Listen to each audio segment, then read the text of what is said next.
Repasamos. Entonces, vamos, como les indico, hay dos estados, un estado de ayuno y un estado postprandial del organismo. En el estado de ayuno, el que es el principal representante va a ser el glucagón, que igual se libera por el páncreas, ¿listo?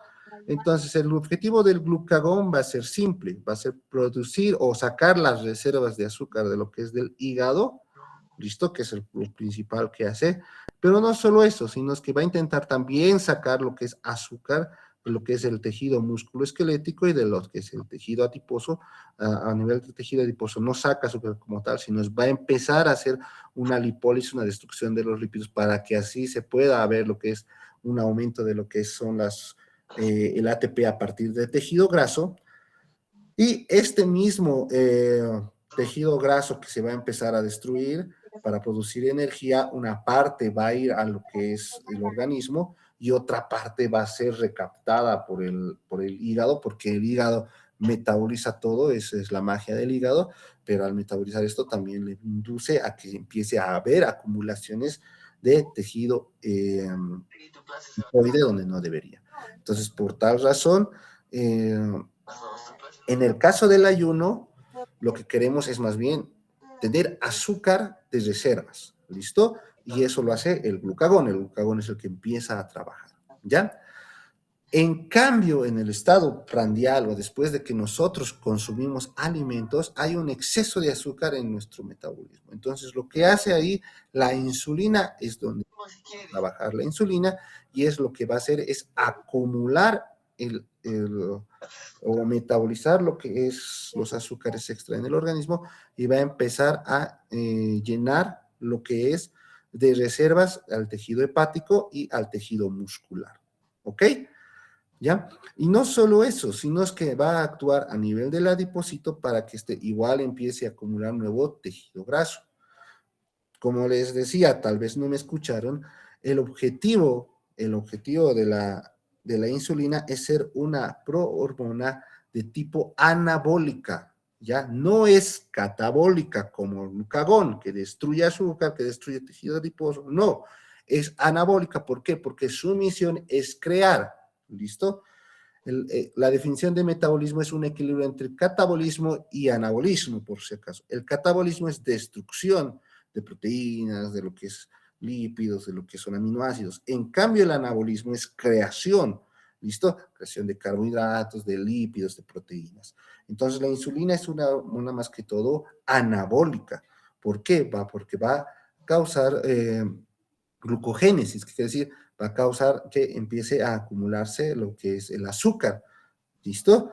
Ya sea en tejido hepático, en tejido lo que es muscular, en tejido adiposo y no solo eso, sino va a actuar, como les indico, en lo que es a nivel del tracto gastrointestinal o como les estaba mencionando en el cuadro. ¿Por qué es importante esto? Porque no solo esas hormonas van a influir en lo que es la función del metabolismo de los azúcares. Hay hormonas relacionadas a lo que es la parte gastrointestinal, los famosos GIPs, que los hemos visto en el anterior tema, ¿listo?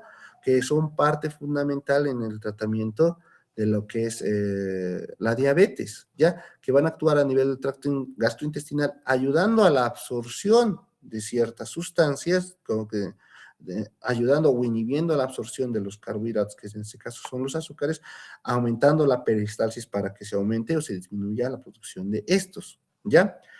No solo eso, sino que también vamos a tener influencia incluso a nivel de la central del apetito, como hemos visto que pasa mucho con los GIPs o con los inhibidores parecidos al glucagón, ¿ya?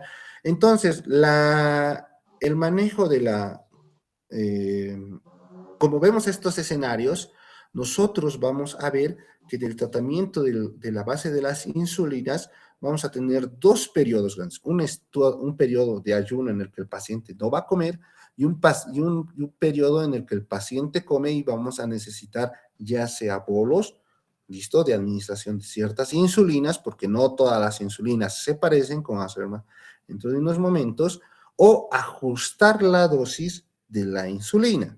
¿Listo? Según la necesidad del paciente. ¿Y por qué vamos a ajustar eso? ¿O por qué existe eso? porque el metabolismo es muy distinto en ayunas como en el estado cuando ya comes. ¿Listo? Y la producción de glucagón es muy distinto cuando está en ayunas como cuando comes, como al mismo tiempo es muy distinto la producción de insulina cuando estás en ayunas como cuando comes. ¿Ya? Y vuelvo a repetir, no solo eso, sino que también ciertas hormonas como las incretinas o las famosas GIPs que están en el cuerpo van a ser distintas en ayunas como en el estado postprandial. ¿Listo? ¿Ya? Entendiendo esta situación, vamos a entender un poco de qué es lo que pasa en la célula del páncreas como tal. ¿Listo? Entonces, lo principal que nosotros vemos en estos casos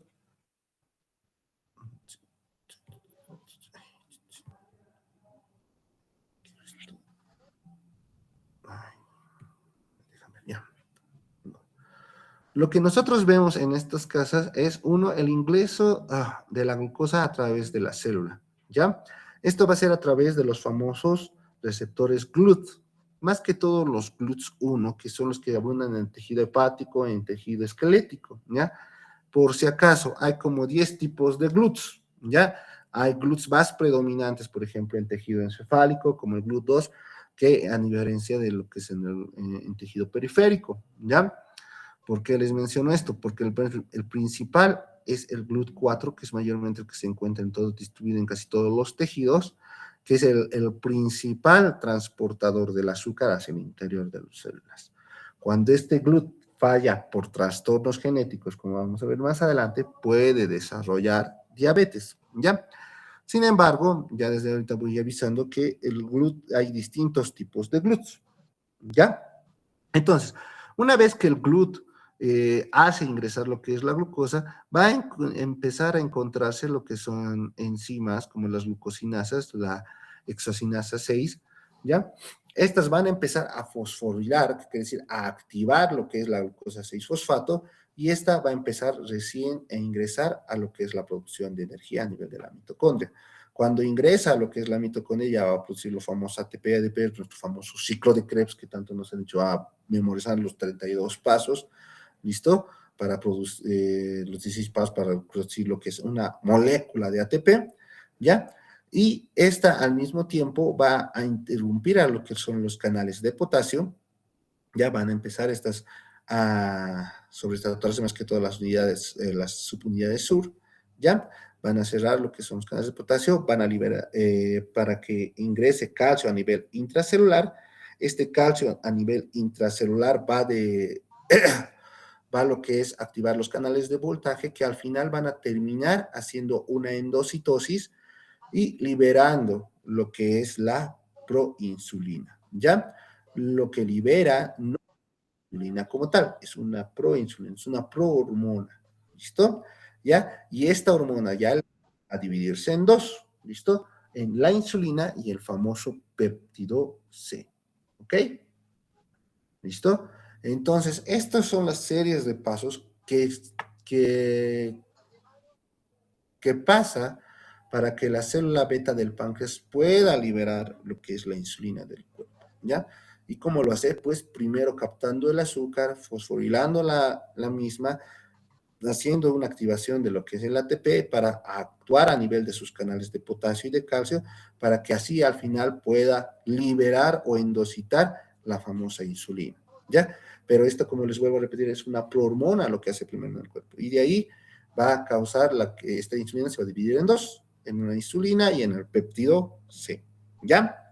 Entonces, este ciclo es el que va a seguir la pobre célula pancreática todo el momento, desde quien siente que existe azúcar fuera del organismo, ¿ya? Entonces, ¿qué es lo malo o qué es la diferencia? ¿Por qué, digamos, en la resistencia a la insulina, que es una parte de la fisiopatología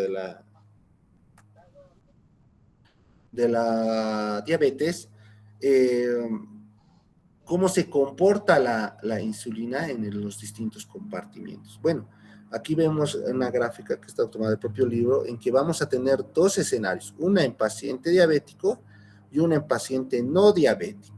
¿Listo? ¿Ya? Entonces, podemos ver que cuando hay una ingesta de lo que es el alimento, ya hay una ingesta de lo que es el alimento, a nivel hepático, ya hay una producción más elevada de lo que es la glucosa hepática. ¿Listo? En los pacientes diabéticos, debido a que hay una resistencia a la insulina, no, su producción, se podría decir, es mucho mayor y por un tiempo más prolongado. ¿Listo? A diferencia de un paciente no diabético, donde hay una especie de caída, ¿listo? En el paciente no diabético es constante. ¿Qué quiere decir eso? Que hay un tiempo más prolongado y es más latente de que el azúcar creado hepáticamente nuevo se mantenga en el organismo. ¿Ya? No hay una reabsorción tan rápida como lo hacíamos anteriormente o como esperábamos que haga en los pacientes en los pacientes no diabéticos. ¿Listo? En el paciente diabético no hay esa absorción o captación tan precoz de lo que es la producción del azúcar. ¿Listo? En el músculo esquelético más bien pasa todo lo contrario. ¿Qué quiere decir eso? En el músculo esquelético podemos ver que en el paciente diabético la absorción del azúcar, o sea, que absorbe el azúcar el músculo esquelético, es más lenta. ¿Listo? Ya en un paciente más bien que no es diabético, la absorción es mucho más superior. ¿Listo? ¿Ya? Eso nos quiere decir que no absorbe bien el hígado y el azúcar que está circulando en el cuerpo tampoco lo puede absorber el tejido muscular. ¿Me dejo entender? ¿Listo? En el paciente diabético lo absorbe más bien lento, cuando tiene que ser lo contrario, tiene que intentar absorber más rápido. ¿Por qué? Porque intentamos actuar de los flancos. En un lugar del hígado tiene que ayudarme en mi músculo esquelético. ¿Listo? Pero en el caso del diabético no es así. ¿Ya? Ahora veamos cómo es la curva en el caso del glucagón. ¿Listo? Cuando hay con una ingesta de comida, como hemos dicho, el glucagón es una hormona de ayuno. ¿Listo? Se activa cuando hay ayuno y cuando come, por tal motivo, el glucagón tiene que bajar. Es lo normal, ¿ve? O no tiene que producirse. Por eso existe lo que es las famosas, como hemos visto, los antidiabéticos orales, existían los inhibidores análogos al glucagón, lo cual su objetivo es, digamos, ayudar a la disminución de lo que es el glucagón para que haya una producción de insulina. ¿Listo? Es su contraparte, ¿ya? Que es uno de los medicamentos preferidos que les he indicado en los nuevos esquemas de tratamiento para la diabetes por vía oral o, bueno, en este caso intramuscular, ¿no? Porque les he dicho que este es uno de los pocos medicamentos que se administra por vía intramuscular, que hasta hemos visto que había capítulo de South Park, ¿no? ¿Y cuál es su beneficio? Que ayuda a disminuir el peso corporal, ¿no? Pero bueno, un poco eso recalcando el anterior tema, podemos ver que el glucagón en el caso del paciente no diabético, cuando hay una ingesta de comida, el glucagón baja inmediatamente, que es lo normal, porque es su contrarrespuesta. Sin embargo, en el paciente diabético podemos ver que no baja, mantiene una especie de meseta y su disminución es más lenta. Y eso, ¿qué afecta? Que el cuerpo sigue produciendo sigue produciendo azúcar, ¿me entienden? ¿Qué quiere decir? No solo es que no pueda absorber el azúcar, no solo es que los otros músculos lo absorben más lento, sino es que ahora me sigue produciendo más azúcar a pesar de que yo ya no quiero que produzca azúcar. ¿Listo? El organismo. Entonces, todos esos mecanismos están alterados en un paciente diabético. ¿Ya? Y ahora nos vamos con las partes más importantes. Uno que es en el islote del pancreático, en la parte de la insulina. ¿Qué es lo que pasa? ¿Ya? Podemos ver que en el paciente diabético, cuando hay una ingesta de alimento, tenemos un subidón de lo que es la insulina, que es lo normal, que es lo que vamos a ver cómo que se comporta así, y inmediatamente baja después de producir sus mecanismos, ¿no? Lo que estamos esperando que haga que ingrese el azúcar a la célula, toda esa situación. Sin embargo, en la resistencia a la insulina, en los pacientes diabéticos, vemos que no existe eso. ¿Listo? No existe ese comportamiento de pico y disminución brusca. No, más bien existe una elevación más lenta, ¿listo? De la insulina y eso nos trae como consecuencia una especie de meseta. Entonces, la insulina no actúa de manera que queremos. Primero que la insulina que produce en un paciente diabético es mucho menor a una insulina de un paciente no diabético, produce menos insulina, y esta insulina es tan ineficiente que ni siquiera puede llegar a disminuir o ni siquiera llegar a un pico insulínico como esperamos. ¿Listo? Entonces, por tal motivo, la insulina es manejada muy distinta en los pacientes diabéticos, o sea, por todas estas cuestiones, y por último en el tejido adiposo, donde hace lo que es la lipólisis, la destrucción del tejido lipídico, vemos como en el paciente diabético es una destrucción, se podría decir, no mayor, sino un poco más lentecilla, ¿listo? ¿Por qué? Porque en el paciente no diabético vemos que produce una lipólisis un poco en el tejido adiposo, una lipólisis menor, ¿listo? Una lipólisis, perdón, mayor y más rápida. En cambio, en el paciente diabético es más lenta esta lipólisis, y por eso el paciente empieza a acumular o se empieza a relacionar mucho a lo que es la resistencia a la insulina, a lo que son los pacientes obesos. ¿Listo? Entonces, ya de por sí podemos ver que fisiológicamente el comportamiento del azúcar es distinto en distintos escenarios, en que el paciente come y no come. Y podemos ver que el tratamiento y el comportamiento de la insulina a nivel fisiopatológico, a nivel de los distintos órganos, va a ser muy distinto entre diabético y no diabético. ¿Listo? ¿Ya? Esas diferencias es las que nos van a marcar cómo vamos a manejar al paciente diabético, ¿ok? Eso quiero que me entiendan, ¿ya? Por estos cambios que estoy mostrando grandes, es que el tratamiento del paciente diabético con insulinas tiene sus características especiales, ¿ya? Bueno, un poco de la etiología. Muchos sabemos que existen distintos tipos de lo que es la diabetes tipo 1 o más comúnmente autoinmune, que se le dan en guaguas. Mayormente hay una destrucción completa del páncreas, no porque, digamos, nosotros queramos, sino es un proceso autoinmune. El cuerpo del pobre chiquito se empieza a atacar a sí mismo y le gusta atacar la célula beta del páncreas, ¿no? Entonces, estos pacientitos son bajitos, toda esa situación, ¿no? La diabetes tipo 2, que es la que aparecemos o es la que ustedes van a tratar cuando salgan, toda la vida van a ver paciente diabético, ya hagan lo que hagan, ya incluso si son, ¿cómo se llama esto? Imagenólogos, y dicen que no van a querer ver, van a ver paciente diabético, ¿listo? Porque incluso les van a pedir, ¿puede hacerse imagen contrastada? Sí, ¿no? Entonces ustedes van a decir, no, puede ser, ahí es diabético, van a ver qué características tiene, ¿no? Entonces, en el tipo 2 no es que haya una destrucción de células betas del páncreas, no. El cuerpo sigue produciendo, como hemos indicado, insulina, sigue produciendo, como hemos visto en la anterior gráfica, una insulina en menor cantidad, pero sigue produciendo, punto número 1, y punto número 2 es una insulina que lastimosamente ha hecho resistencia, es decir, ya no logra entrar a la célula como debería, ya no logra ingresar mediante las llaves como debería. Entonces, son células, como que digamos, nuestra llave para poder ingresar a la célula está mal. Eso es resistencia a la insulina. ¿Listo? ¿Ya? No, el problema no está en el páncreas, el problema está en la célula del paciente y en la producción de insulina del paciente, ¿ya?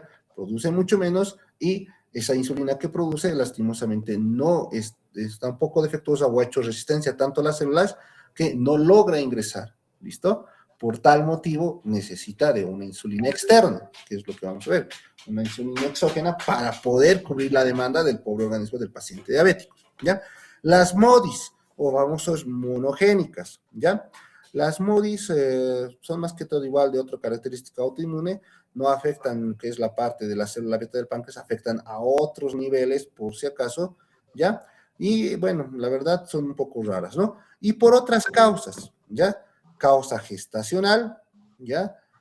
¿Qué quiere decir eso? Que una mamá que a partir de las 24 semanas hay una resistencia por la hiperproducción de insulina, ¿cómo se llama? Por la hiperproducción de lo que es la glucosa, empieza a haber una desregularización a nivel gestacional y empieza a producir hiperglicemias. ¿Con qué se caracteriza? Bebés grandes, gordos y débiles.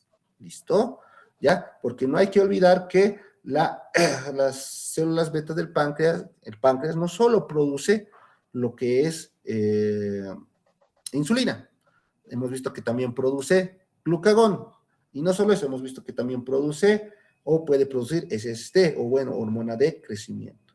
Entonces, estos bebitos, a pesar de que son grandotes, por eso se llama macrosomía fetal, son grandotes, son bastante lábiles a infecciones, a toda esa situación, incluso tienen tendencia a producir trastornos en el nacimiento durante el nacimiento, donde a veces pueden fallecer. ¿Ya?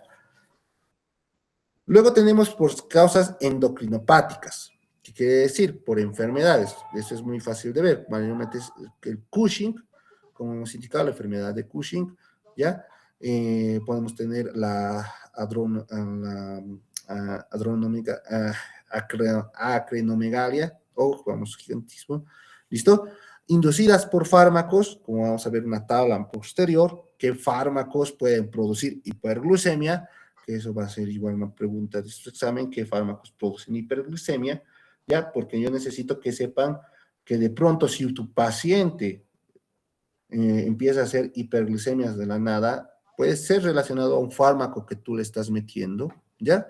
Y a otros tipos de causas, como por ejemplo, causas de destrucción del páncreas que no sea autoinmune o por diabetes mellitus tipo 2, como las famosas pancreatitis severas, ¿listo?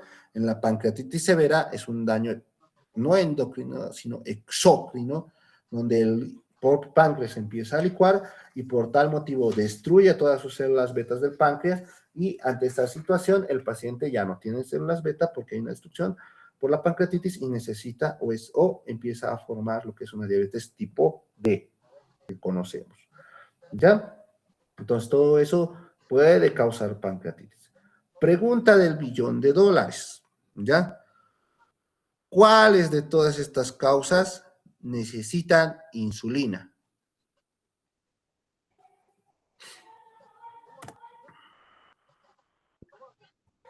A ver, un segundito.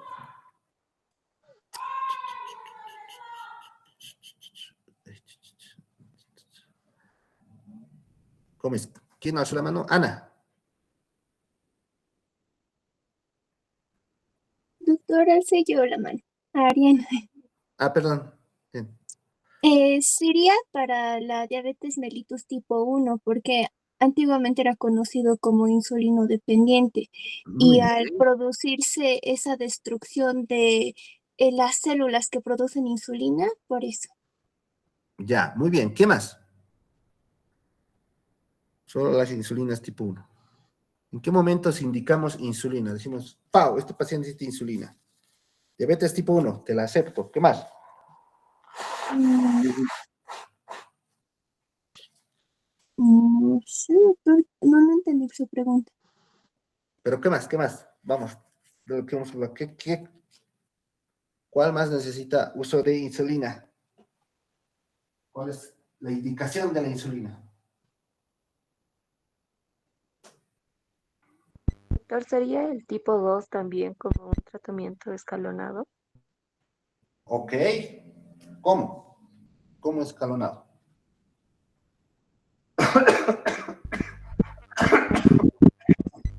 Por ejemplo, la metformina no hace efecto, es cuando ya se considera tratar con insulina.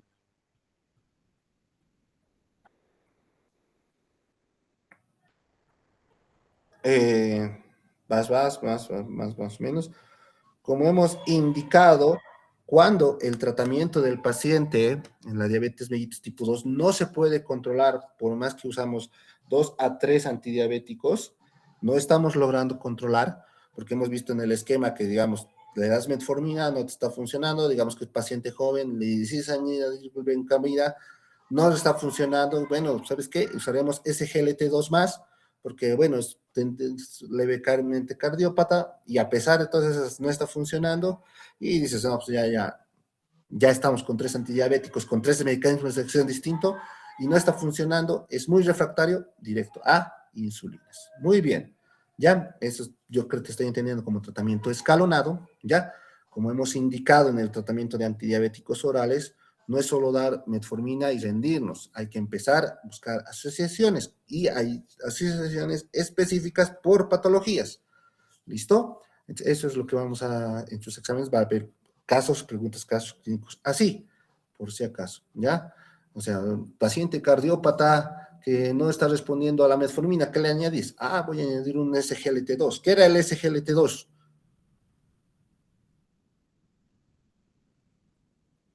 Vamos a preguntar. ¿Qué es el SGLT2? O inhibidores de SGLT2. Son Jenny, inhibidores del cotransportador de sodio y glucosa tipo 2, doctor. muy bien, ¿ya? ¿Y eso, cómo es su mecanismo de acción?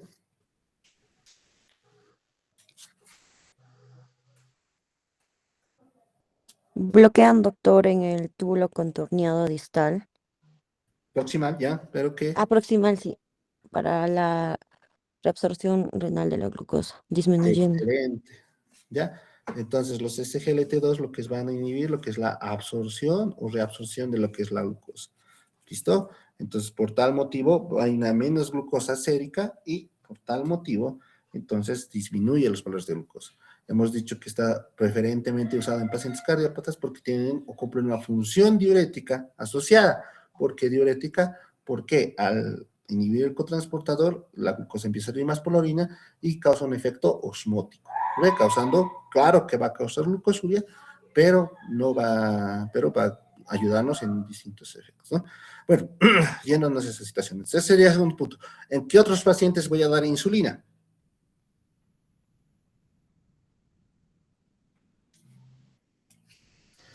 Ya hemos dicho diabetes tipo 1, hemos dicho diabetes tipo 2 cuando no responde al tratamiento. Gestacional, doctor. Muy bien, diabetes gestacional, ¿listo? La diabetes a nivel de lo que es los medicamentos, como hemos visto, la metformina, glibenclamida, la mayoría está contraindicada en el embarazo, ¿listo? Ya, por tal motivo, la opción más, y queremos controlar lo que es un paciente, las glucemias de manera más adecuada, es mediante la insulina. Ya, ¿cuál vas? Rutger, alzaste la mano. ¿En quién vas a poner? En pacientes que tienen crisis hiperglucémica, ya que un medicamento bioral va a demorar el tiempo, ¿no? Para poder disminuir en este caso la glucosa. Ya. Realmente puede ser mayor a 250 miligramos por decilitro en glucosa o superior a ello. Ya, crisis hiperglucémicas. Muy bien, ya. En las crisis hiperglucémicas, como indica, en que la glucosa está muy elevada, no va a hacer los efectos ahí nuestra metformina. La metformina más o menos baja entre 10 a 20% de una basal. ¿Listo? 5, incluso algunos. El más potente es la glibenclamida, que baja creo que 15. Entonces, no nos va a hacer mucho efecto, ¿me entienden? Y en estos casos en los que hay una hiperglucemia que puede ser fatal, porque, bueno, que no fatal, sino muy elevada, que puede traer complicaciones, es indicado lo que son las tratamientos con insulinas. No solo eso, sino es como les repito, en las crisis agudas, ¿entienden? En los momentos en los que el tratamiento agudo está, ¿qué se llama esto? Tiene las complicaciones agudas de la diabetes, que son la cetocidosis diabética y el estado hiperosmolar, como es agudo, necesita tratamiento a base de insulina. Ya, más que todo de acción corta. Ya, ¿qué más? ¿A quién más le van a dar insulina? ¿Podría ser en pacientes que están con uso de corticoides? Corticoides, no. ¿Listo? Solo si se descontrola mucho el valor de la diabetes. Los corticoides son medicamentos que elevan la glucosa, como vamos a ver más adelante, pero no es una indicación directa de uso de insulina. ¿Listo? Es relativa, bueno, si hacemos muchas hiperglucemias, no controlamos mucho, sí puede ser, podemos valorar que inicie, pero no es la primera opción. Pero está bien la imaginación. ¿Qué más? O solo en esos 4 casos voy a usar insulina.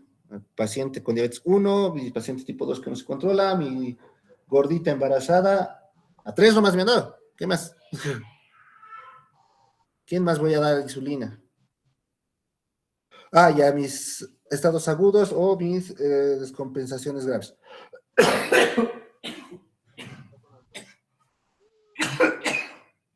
¿Quién más? 4 casos no me han dado. ¿Quién más puede recibir insulina? Doctor, en pacientes que tengan ¿Pacientes qué? cirugía pancreática o algo. Ya, por destrucción exócrina, como hemos dicho, por pancreatitis, o lo han operado y le han sacado el páncreas por error, toda esa situación. Sí, en pacientes que no tienen páncreas o que tienen muy poco reserva pancreática, van a vivir toda la vida con insulina. Muy bien. Ya, ¿qué más?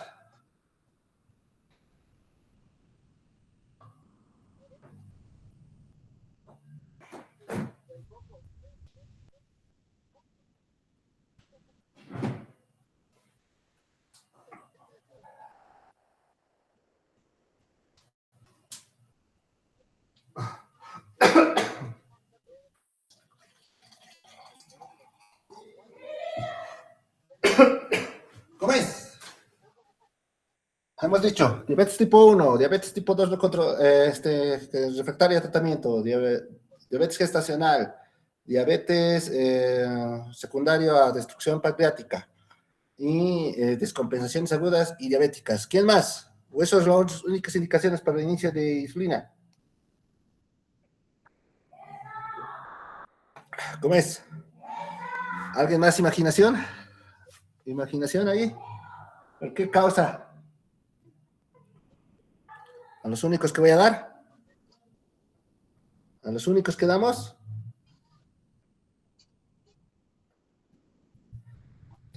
Chin. Ya. En pacientes, doctor, que son el tipo de diabetes monogénica, que son diabetes neonatal, allí. No sé de qué estamos hablando, pero los famosos MODIs, sí, muy bien. ¿Listo? Los MODIs son ya, creo que hay hasta MODIs 6, yo ya esa parte no sé muy bien porque no me he dedicado mucho a la diabetes. Hasta en mi mundo sabía que había hasta el MODI 3, pero creo que han subido más categorías. Los MODIs, efectivamente, tratamiento a base de insulina. ¿Ok? Entonces, 1, 2 que no sé, que refractaria de tratamiento, MODIs, gestacional, pacientes con lo que es destrucción pancreática, pacientes en patologías en crisis, que se llaman hiperglucémicas, o en aquellos que están cursando con complicaciones agudas, es la indicación, y para todo paciente que vaya a estar hospitalizado, estoy siendo claro, hospitalizado, está indicado que el manejo sea con insulinas. ¿Por qué? ¿Listo? Tienen que recordar, uno, que digamos, su paciente diabético está hospitalizado. Si está hospitalizado es porque ha pasado algo, se ha descompensado. La diabetes mellitus tipo 2 se descompensa o causa las complicaciones agudas por 3 causas. 1, ha dejado su tratamiento. 2, tiene un proceso infeccioso. O 3, hay un proceso metabólico del trauma. Quiere decir, hay algo que está causando que haya una sobreproducción de azúcar en el paciente, ¿ya? Entonces, cualquiera de estas causas mayormente son causas de hospitalización. Entonces, si el paciente diabético está hospitalizado, no se recomienda que mantenga su tratamiento por vía oral, se recomienda tratamiento con insulinas hasta controlarlo bien y de ahí recién iniciamos en la vía oral 1 o 2 días antes de que se vaya de alta. Y punto número 4, hipercalemia. Uno de los pilares del tratamiento de la hipercalemia, bueno, el último pilar es las famosas soluciones polarizantes, ¿ya? ¿Cuál es la solución polarizante? Es una solución a base de dextrosa al 10%, 100 ml con 10 unidades de insulina cristalina, tiene que ser insulina de acción rápida, ¿listo?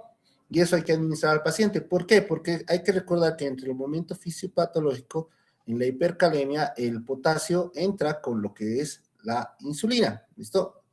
¿Ya?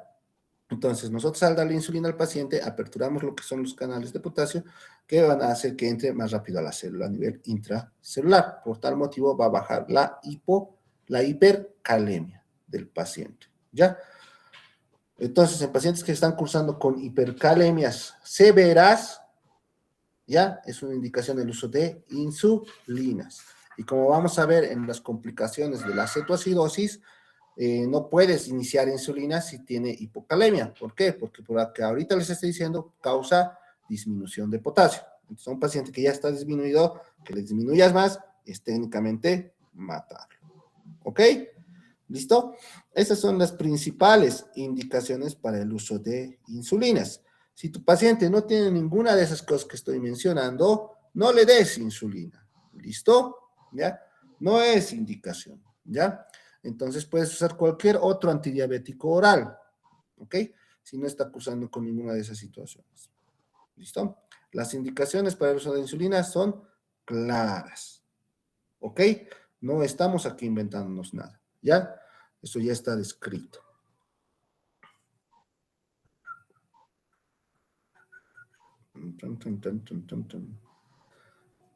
Ya. Bueno, como hemos visto, las diferencias entre diabetes tipo 1 y tipo 2, la destrucción total de lo que es la parte de las células B, aquí no hay destrucción, están presentes, hay una resistencia un poco, no hay una resistencia como tal a la insulina. En el tipo 2 más bien hay mucha resistencia en todos los tejidos que pueden. ¿Listo? En el caso del tipo 1, el glucagón hay una deficiencia porque el problema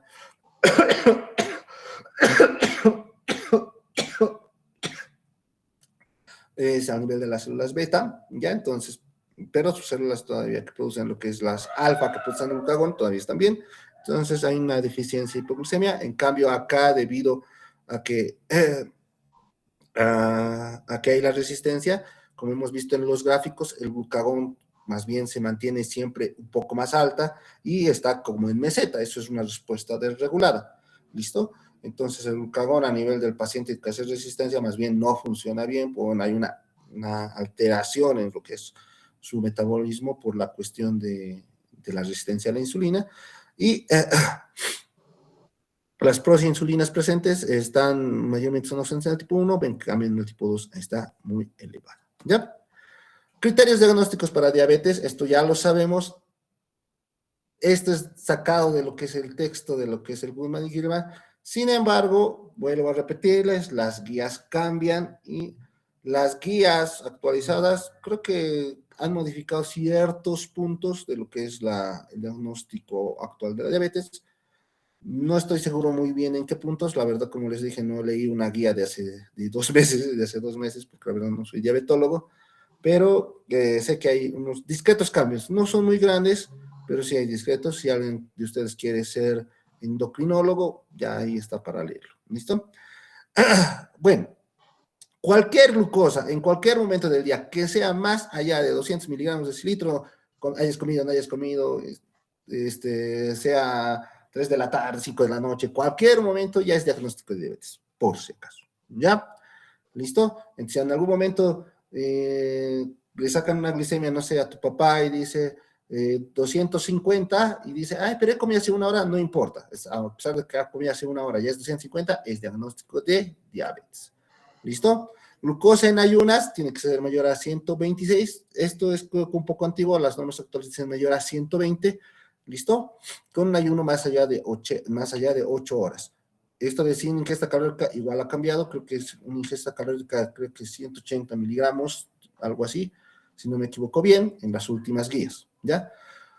Prueba de tolerancia oral a la glucosa, como les digo, que un paciente, la prueba de tolerancia oral a la glucosa es bien interesante. ¿Por qué? Porque lo que hacen es sentarte, te dan tu agüita azucarada y ese rato te sacan sangre. De ahí te tienen que sacar a los 10 minutos otra vez sangre. De ahí a los 50 minutos, a los 30 minutos otra vez sangre y de ahí a la hora. Y ahí vemos nuestras curvitas, cómo el azúcar debería bajar, porque la insulina, hay un boom de insulina tras la ingesta de azúcar y debería bajar. Sin embargo, si no baja o empieza a elevarse más, te está indicando que ya eres de por sí diabético. Antiguamente, bueno, creo que actualmente sigue considerándose el gold standard porque es un tratamiento evidenciado en vivo de la respuesta metabólica del paciente. ¿Listo? La prueba de tolerancia a la glucosa. ¿Ya? Y por último, la hemoglobina glicosilada, que era mayor a 6.5, se considera lo que es ya diabetes. ¿Ya? Entonces, esos son los criterios que mayormente van a encontrar. No estoy seguro muy bien con los valores, creo que ahora es 180 y 120, ya no 126. Como te digo, esto es sacado del Goodman y Gilman, un libro de hace 10 años, ¿listo? Como les digo, la guía de la diabetes lo actualiza esto lastimosamente cada año o cada 2 años. Recién la guía última está hace unos meses, pero no la pude revisar, ¿ya? Pero a grandes rasgos, los valores varían muy poco, la verdad. Debe variar actualmente en unos 20 a unos, como les digo, mayor a 180 creo que es, o mayor a 220, no estoy seguro. Y en Ayuna creo que están manejando el corte de 120.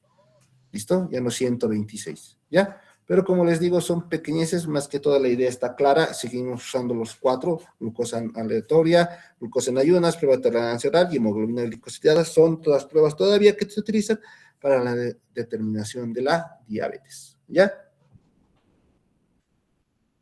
Ahora, ¿por qué yo uso insulina? ¿Cuál es mi objetivo? Uno, mi objetivo es bajar, estos igual, estos que están sacados del libro ya no están actualizados, como les digo, a los de este año.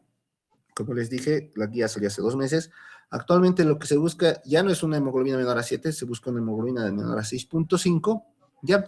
Una glucosa capilar o preprandial entre 80 a 130, ahora creo que está rondando entre 80 a 120, glicemia postprandial menor a 180, esto también es por si acaso valor en paciente hospitalizado, ¿ya?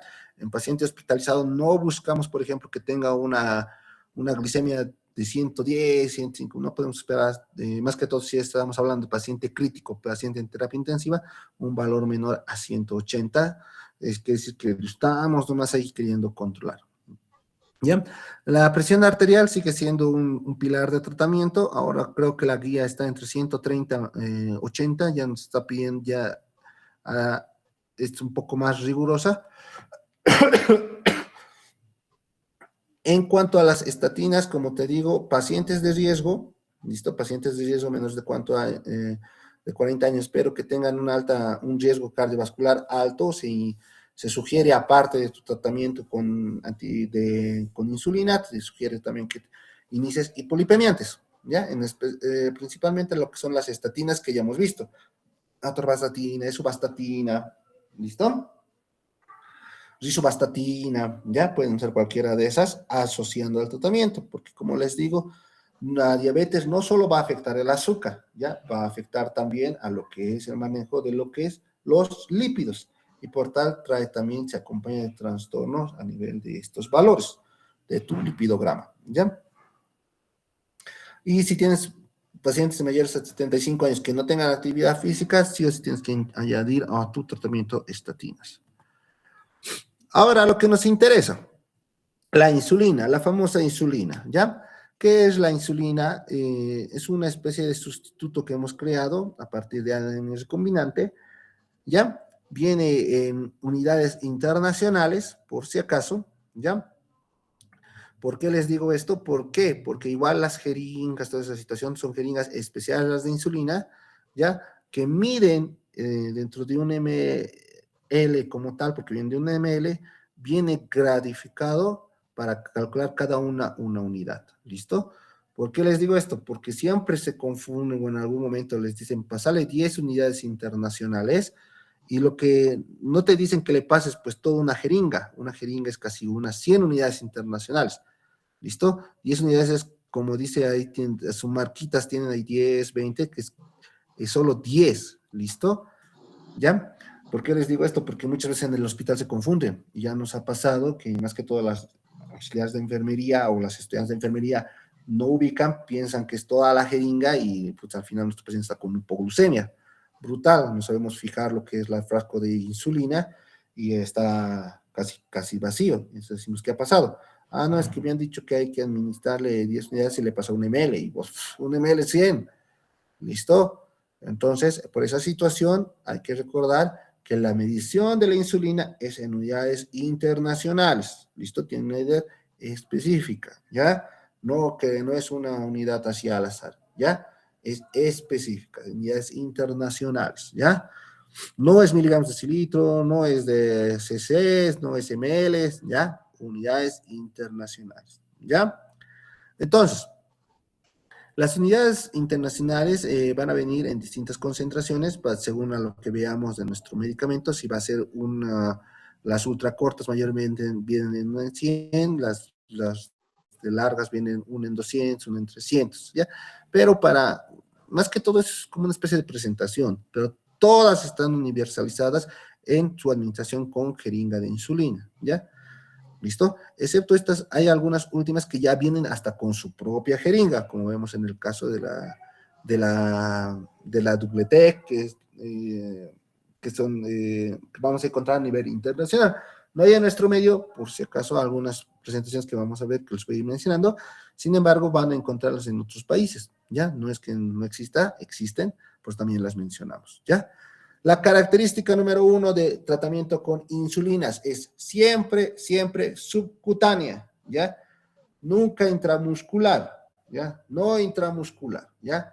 Ni tampoco intravenosa. Esa aclaración solo es para los otros tipos de insulinas, más que todo de acción prolongada, pero la única insulina endovenosa que podemos administrar es la insulina cristalina, ¿ya? Es la única que está indicada en endovenoso, que mayormente la usamos en tratamientos de complicaciones agudas, ¿ya?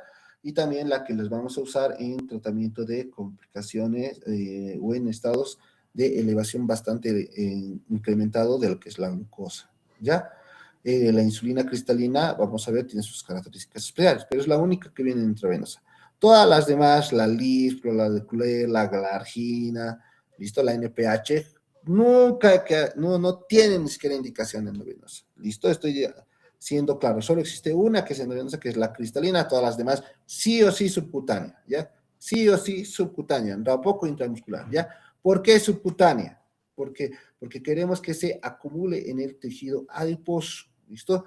¿Por qué? Porque algunas de estas se actúan como depósito y queremos que tengan una vida más prolongada o queremos que tengan un tipo de dirección más corto, ¿listo? ¿Ya? En cambio, en el tejido intramuscular, uno que causa dolor, si lo ponen en intramuscular, tiene riesgo de causar infección, ¿ya? En cambio, en el subcutáneo no pasa esa situación, ¿ya? Y porque igual nos queremos evitar ¿qué se llama esto? El ingreso a tercer paso, que es el ingreso a la circulación entérica. ¿Por qué? ¿Por qué queremos eso? Porque cuando pasa y llega a esa situación, la insulina se metaboliza más rápido, ¿ya? ¿Listo? ¿Por qué estamos buscando esta situación? Para evitarnos que la insulina se metabolice más rápido, por si acaso, ¿ya? ¿Y por qué no quiero que mi insulina se metabolice rápido?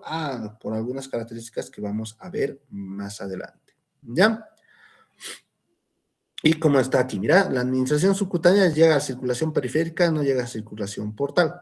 Por tanto, disminuye su influencia sobre el hígado. También queremos que disminuya, no solo para que se metabolice menos rápido, sino también para que no nos afecte, para que se salte el hígado. ¿Para qué?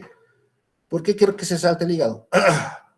Porque el hígado, al mínimo estímulo, va a producir tanto glucogénesis como glucogenólisis, como gluconeogénesis, ¿listo? Esto, en vez de ayudarme a mi sistema metabólico, lo que va a hacer es empeorarlo, ¿listo? Voy a enloquecer un poco más al hígado y eso va a causarme más problemas que causarme bien, ¿ya? Por todas estas cosas, ya estoy volviendo a repetir, siempre endovenoso, excepto la única, que es la cristalina, que es así, es endovenoso. Todos los demás, subcutáneo. ¿Listo? Ahora, vamos a hablar de por sí de dos tipos de insulinas, las de acción rápida y las de acción prolongada. ¿Listo? Hay algunos textos que dicen o refieren de acción intermedia, refiriéndose específica y únicamente a la insulina NPH. ¿Por qué? Los de acción rápida, como vamos a ver, son que actúan a los minutos, pero desaparecen máximo en 1 o 2 horas.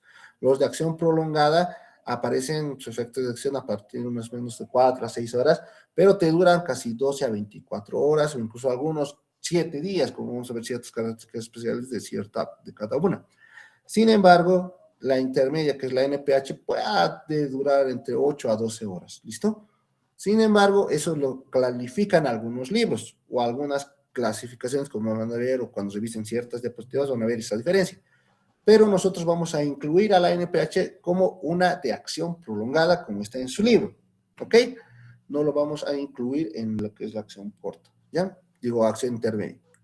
Entonces, ya de por sí, tenemos dos grandes grupos, de acción rápida y de acción prolongada, ¿listo? ¿Ya? ¿Todos van a ayudarnos para cuestiones de diabetes? Sí, pero ¿en qué momentos uso una y en qué momentos uso otra? ¿Ya? Entonces, lo primero hay que saber que en la acción rápida vamos a tener tres representantes, cristalina, lispro y asparto, ¿ya?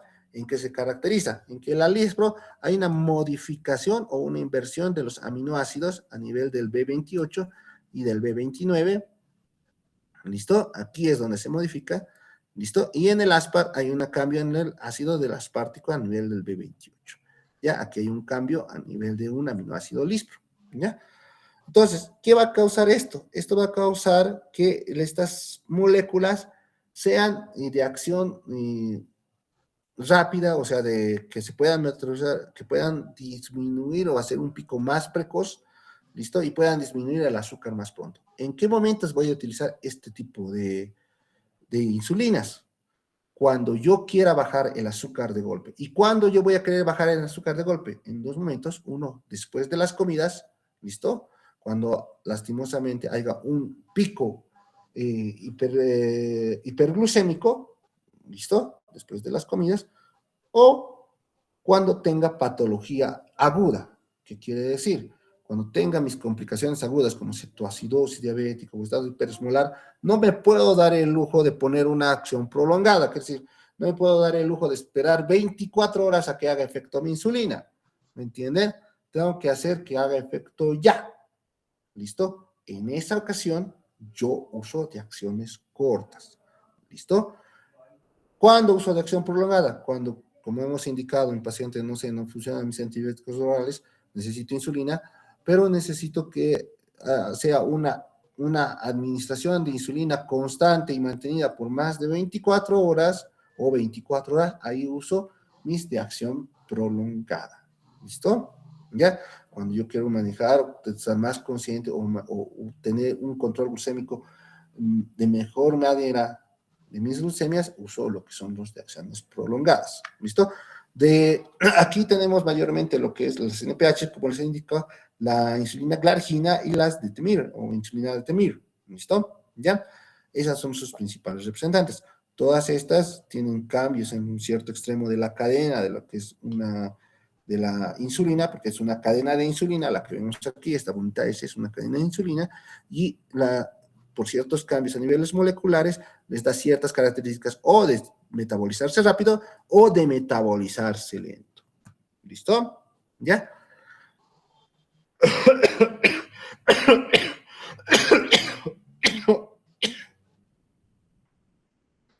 ¿Ya?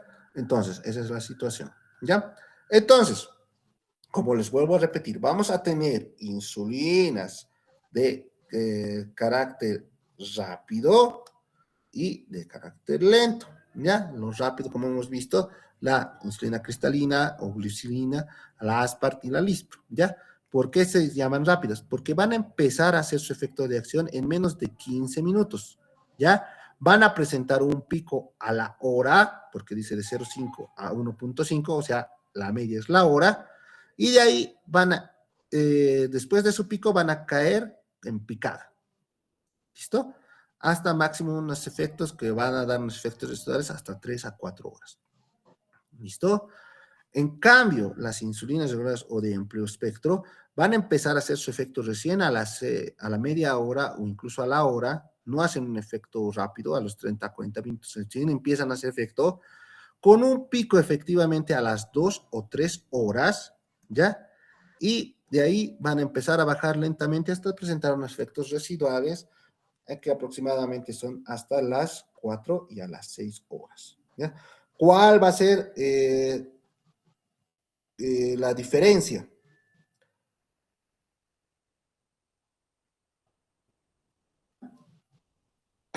¿Cuál va a ser la diferencia? Como están viendo, como ya les he mencionado, bueno, hablando de la NPH, estamos viendo que una tiene un efecto más precoz, un pico mucho más rápido, pero rápidamente también desaparece del organismo, ¿ya? En cambio, las otras empieza a tardar su efecto de acción, tienen un pico, efectivamente, y su duración ya empieza a caer después de un cierto tiempo. ¿Cuál es la indicación entonces? Si nosotros queremos que, digamos, por ejemplo, vemos que mi abuelito no controla muy bien después de que come, yo tengo que administrarle mis insulinas de rápida acción antecitos de comer, porque sé que va a hacer su pico aproximadamente, va a empezar a hacer efecto a los 15 minutos y va a tener su pico a la hora que efectivamente después de que el abuelito come o que mi paciente deje de comer, ya ahí empieza a hacer su pico hiperglicémico y justo en ese momento va a atacarle mi insulina. ¿Listo? Justo en ese momento y no me va a hacer hiperglucemias. ¿Ok? ¿Ya? Ese es, digamos, el objetivo. Por eso se le pide que inyecte antes de las comidas. ¿Listo? En cambio, las insulinas regulares, ¿ya? Aunque nosotros sabemos, no se le pone antes de comer como tal, se le puede poner en el momento o unas horas antes, ¿listo? Digamos que se puede administrar 8 de la mañana, ¿listo? 8 de la mañana, él va a empezar a hacer su pico a la hora, puede tomar tranquilamente su desayuno, el paciente, a las 2, 3 horas, y ahí cuando ya empiece a hacer su pico, tomar una pequeña sajada, puede comer una sajada, y va todavía a tener ahí lo que es el efecto de la insulina, y no lo va a afectar al paciente. ¿Listo?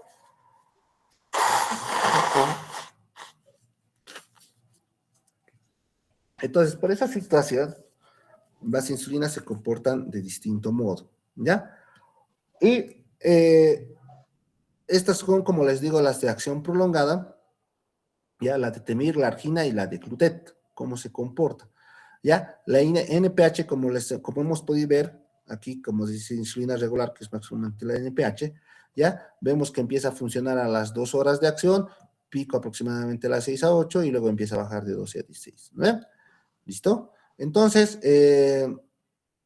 la NPH, que es la que mayormente actualmente se usa mucho, ya muchos tal vez pudieron ustedes tener abuelitos que utilizan NPH porque es la única que tiene forma de leche, por si acaso, la que tiene forma de leche, ¿ya?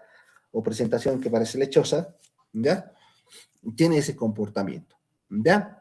Pero, si se fijan bien, por eso se administra 2 veces al día la insulina NPH, uno en la mañana y uno en la noche. ¿Por qué? Porque lo que queremos hacer es, cuando ya ni bien esté bajando, hacer otra vez esa elevación, esa montañita, y podamos tener el tratamiento de mi paciente. Sin embargo, en las insulinas como la de Temir, la Glargina y la de Glutec, ¿ya? Ahí el comportamiento es distinto, ¿ya? Empieza a presentar su efecto de acción a las 2 horas y presenta una meseta constante, por aproximadamente 20 horas a 22 horas, y de ahí recién empieza a bajar. ¿Listo? Entonces, estas también son un poco caras, por si acaso les adviso desde ahora, son más caras que una NPH o que una insulina cristalina, son más caritas, creo que valen en miles, 2,000 creo que vale, no estoy muy seguro, ¿ya? Entonces, no requiere, digamos, 2 dosis, digamos, para que haga esos picos. A momentos puedes requerir, pero mayormente con una dosis, ¿ya? Te aguanta tranquilo para las 20 a 22 horas. En cambio, la Glargina, esa sí te dura más tiempo, dura aproximadamente 24 horas, pero esta cuerta de golpe, ¿listo? No baja como las otras así, montañitas, así, no, está de golpe. Ya haces 24 y ya se acaba completamente el tratamiento, se acaba completamente lo que es su efecto de acción, ¿ya? Entonces esta no se acumula. ¿Listo? En cambio, la de Clutec, que es la que más se usa, es la que últimamente se usan más para los tratamientos de diabetes a nivel internacional, la de Glutec, es la que tiene incluso efecto de acción más allá de 24 horas, 48 horas. O sea, belleza, pues se te vas pinchando en el cuerpo cada 2 días. ¿Listo? Ya no es necesario que te pinches una vez al día o que te pinches 2 veces al día o que te pinches cuantas veces sea necesario por lo que es o después de las comidas, como en el caso de la insulina cristalina o la Lispo. ¿Listo? Aquí, más bien, te dura 2 días, pero como les digo, la de Glutec, por ejemplo, no, hasta donde yo sabía, no está en el mercado. ¿Listo? Y tampoco creo que haya llegado a Santa Cruz todavía. Sin embargo, países como Argentina, Brasil la tienen. ¿Listo? Lo tienen. ¿Ya? Y sin contar lo que pasa en Estados Unidos, lo tienen hace tiempazo porque son los que lo han inventado, ¿ya? ¿Y por qué? Porque es su beneficio. Casi día y medio no necesitas administrar una nueva insulina. Con una te dura, ¿listo? Entonces estas son las famosas de acción prolongada. Entonces, como podemos ver la diferencia, hay unas de acción súper rápida, hay unas de acción regular o montañitas, como vemos las NPH, que las estamos clasificando con las prolongadas, pero como pueden ver, no hace lo que es aquí una super meseta, se eleva, igual tiende a bajar disminuidamente, como parecida a lo que son las otras. Y después tenemos las de superacción prolongada, que te duran de 20, 24, hasta 36 a 48 horas.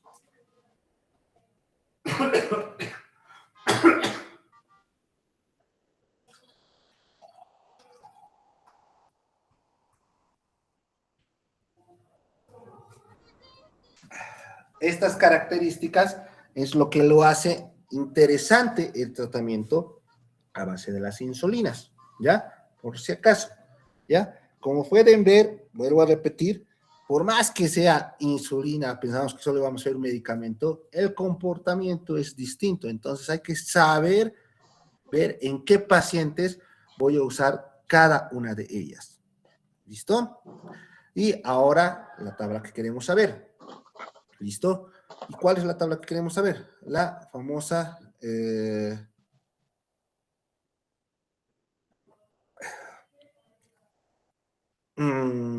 ¿qué se llama esto? ¿Cuánto tiempo, cuánto es su pico, cuánto dura y cuándo empieza a desaparecer? ¿Ya?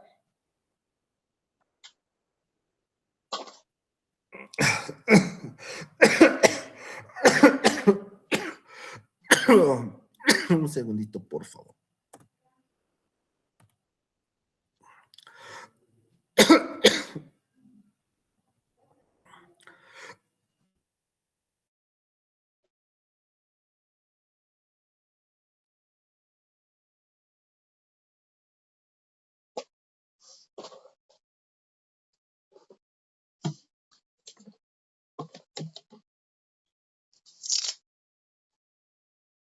Ahora sí, perdón.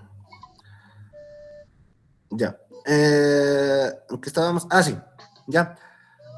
Tenemos aquí a los tipos de acción rápida y a tipos de acción prolongada, o intermedias y prolongadas, ¿ya? Incluso las rápidas se subclasifican en dos, las ultra rápidas y rápidas. Las ultra rápidas, ¿a quiénes tenemos? Al aspar, la glulicina y la lispro, ¿ya? Empiezan a tener su efecto de acción en menos de 15 minutos, ¿listo? O sea, rapidísimo. Van a presentar un pico aproximadamente a la media hora, a la 1 hora y media, ¿listo? ¿Ya? Y van a durar entre 3 a 4 horas, ¿ya? ¿Listo? Luego tenemos a las regulares. La regular, o famosamente conocida como cristalina, que es la más usada aquí en Bolivia, ¿listo? En muchos centros hospitalarios. Esta es igual de acción rápida. ¿Por qué? Porque empieza a hacer su efecto de acción a la media hora, a la hora, ¿listo? Las otras son más rápidas, pero esta tiene todavía un efecto de acción rápido. O sea, media 1 hora es todavía un valor aceptable. Su pico, eso sí es un poco más lejano, es entre las 2 y 3 horas y dura aproximadamente de 4 a 6 horas. ¿Listo? ¿Ya? Entonces, tenemos las ultra rápidas, que están las aspar, la lispro y la glicina, que es menor a 15 minutos. ¿Ya? 15, efecto de acción de media 1 hora y te dura solo 3 a 4. En cambio, la cristalina empieza a hacer su efecto en media 1 hora, con pico a las 2, 3 horas y dura aproximadamente 4 a 6 horas.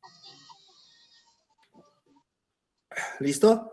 Posterior a esa tenemos a las basales o intermedias. ¿Listo? Basales que vamos a tener las de 2. Se llaman basales porque mayormente son la base del tratamiento. ¿Ya?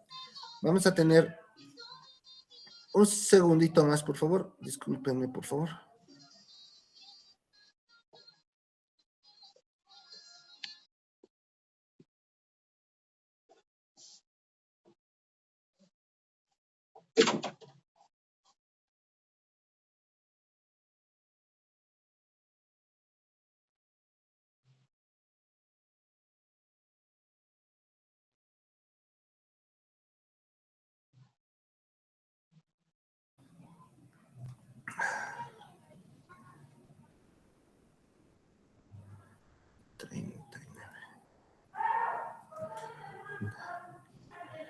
Ya.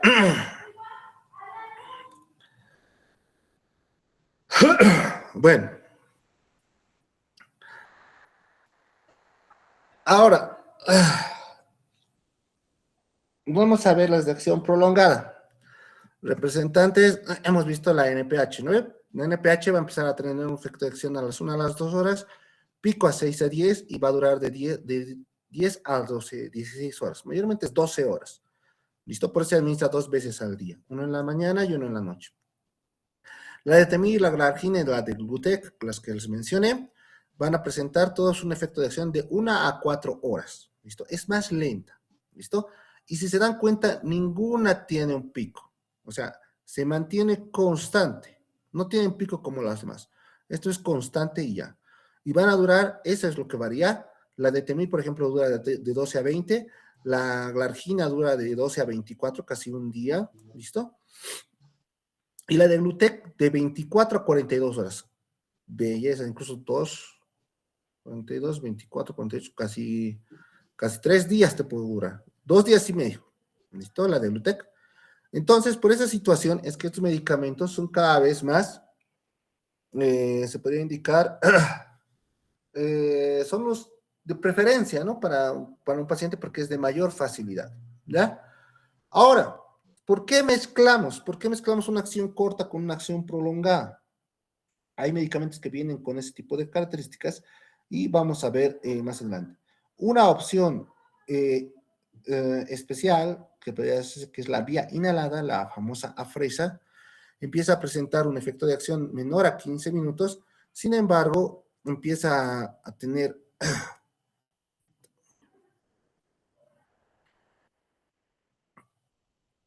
su pico a los 30 a 90 minutos y van a durar una duración de 2 a 3 horas. Esta se podría considerar la única vía inhalada que se está probando. Bueno, ya no es tampoco, es casi unos 10 años, pero que se podría indicar como acción rápida. Se la usa de rescate, al igual que las ultra rápidas. Estos son de rescate, ¿ya? Las ultra rápidas, rescate o emergencias, y más que todo la regular o la cristalina, y las basales mayormente son para tratamientos prolongados, ¿ya? Pues representantes tenemos todas, pero la NPH y la Glargina son las únicas que tenemos en el medio. Por si acaso, ¿Glargina hay en Bolivia? Sí. ¿Glargina hay en La Paz? Sí. ¿Cuánto cuesta? Carito es. Creo que vale 2.000 lucas, algo así. Pero es un tratamiento para mes, así que tiene sus beneficios. Ya.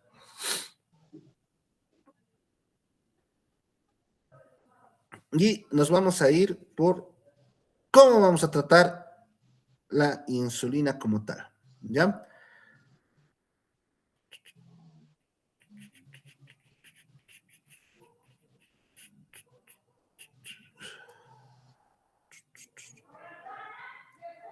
¿Por qué son menos? 38.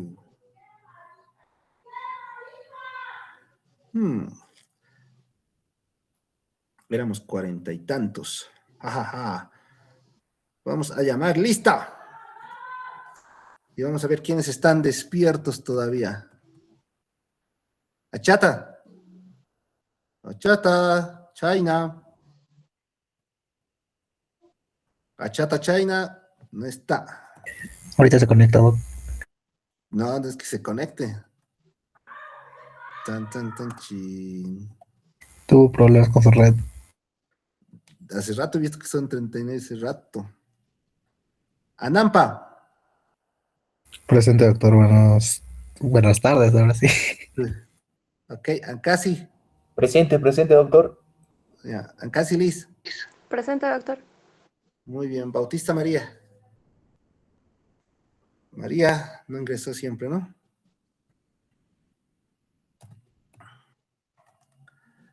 Ya, Bermejo César. Y me debe nota el César, porque no habló del anterior. César. César. ¿Dónde está César? 2 veces. Jeffrey, ¿estás ahí? ¿Sigues vivo? Blanco Jeffrey. Tampoco. Bueno, no vino.